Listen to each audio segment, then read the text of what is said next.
Today, we're going to talk about the Great Depression. Now, this is way more than just a chapter in a history book. It was a brutal, decade-long crisis that didn't just break the world economy. It completely reshaped our society, the way we live, the way we work, even the way we trust our banks today. It all has roots in this one period. So to really get a handle on this, you have to ask a pretty terrifying question. How does something like this even happen? I mean, how do millions of people, your grandparents or great-grandparents' generation, just wake up one day to find that everything they'd worked for, everything they'd put away, was just gone? Well, it starts with this number, 9,000. By 1933, that's how many banks in the United States had failed. And that isn't just a statistic, right? That's 9,000 buildings with locked doors, representing the life savings of families, the capital for small businesses, gone. It was like the entire financial heart of the country just stopped beating. But you can't understand the collapse without looking at what came right before it. And that was the Roaring Twenties. And let me tell you, it wasn't just about flappers and jazz. It was a massive, high-stakes party, a huge economic gamble. And it was all happening on a foundation that was incredibly shaky. The stage was being set for an absolute catastrophe, and almost nobody saw it coming.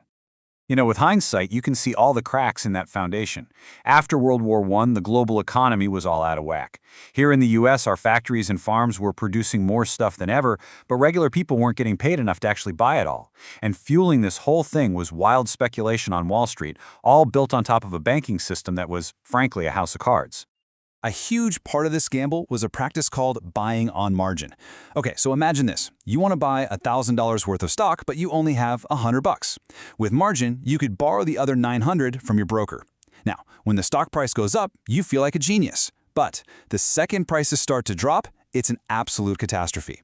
This practice pumped the market full of borrowed money, creating this giant bubble that was just begging to pop.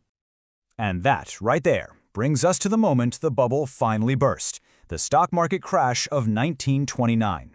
Now, it wasn't the only cause of the Great Depression, but it was the trigger. It was that first crucial domino that knocked over every single other one.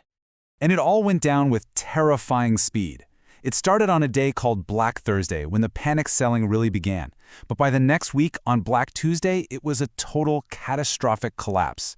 Over 16 million shares of stock were sold off in just one day. Think about that. Fortunes that people had spent their entire lives building were just erased in hours. The party was over. So after that crash on Wall Street, the dominoes really started to fall, and they fell fast. This wasn't just some problem for rich investors anymore. The crisis spread like a virus from Wall Street to every main street in America, and its effects were absolutely devastating for pretty much everyone. If you want to understand the human cost, just look at this number. 25%. By 1933, 1 out of every 4 working Americans was unemployed. 1 in 4. That's not a recession. That's a complete breakdown of society. Businesses were boarded up, factories went silent, and millions of people were left with absolutely nothing. And you could literally see this despair on the landscape. People who had lost their homes started building these makeshift towns on the edges of cities, using scrap wood, metal, whatever they could find. And they called them Hoovervilles, which was this really bitter, sarcastic jab at President Hoover, who they felt had completely abandoned them. They became this powerful symbol of just how bad things had gotten. And this wasn't just happening in America. As the U.S. economy tanked, other countries panicked. The U.S. passed something called the Smoot-Hawley Tariff, which put huge taxes on goods from other countries. The idea was to protect American jobs. But other countries just did the same thing to us. The result? A disaster. Global trade just collapsed. It dropped by over 60%, basically strangling the world economy and turning America's crisis into a global catastrophe. Okay, so the country is in an absolute freefall. The economy shattered. People are starving. Something had to be done. And that brings us to the government's desperate and totally unprecedented attempt to pull the emergency brake and stop the collapse. And what you see here is this massive shift in philosophy. President Hoover, he believed in rugged individualism, basically that the government should stay out of it and the economy would fix itself. Well, it didn't. So his successor, Franklin D. Roosevelt, or FDR, came in and argued for the exact opposite. He promised a New Deal for the American people, which meant direct, powerful government action based on 3 things: relief, recovery, and reform. And FDR's administration just unleashed this wave of new programs. People started calling it FDR's alphabet soup, because there were so many acronyms. You had the CCC, which put young men to work planting trees. The PWA built huge things like roads and bridges that we still use today. The SEC was created to finally police Wall Street and prevent another crash. And maybe the biggest one of all, the Social Security Act, which for the very first time created a national safety net for seniors and the unemployed. So at the end of the day, the Great Depression and the New Deal didn't just end a crisis. They fundamentally rewired the relationship between the American people and their government. They basically created the world that we all inherited. But here's a complicated truth.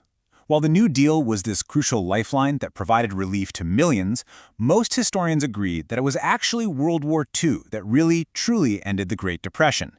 The massive amount of government spending and industrial production needed for the war, that's what finally got unemployment down to zero and kicked the economy into high gear.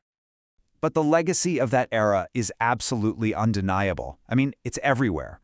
The idea that the government has a responsibility to step in during an economic crisis, that came from the Depression. Social Security, unemployment benefits, regulations on banks and the stock market, all of it was born from the trauma of this one decade. And that leaves us with one last, really big question for today. Nearly a century ago, a massive crisis forced an entire generation to build a new system of economic safeguards from scratch. As we faced our own modern challenges, we have to ask ourselves, are the safety nets that we inherited from them strong enough to handle whatever comes next?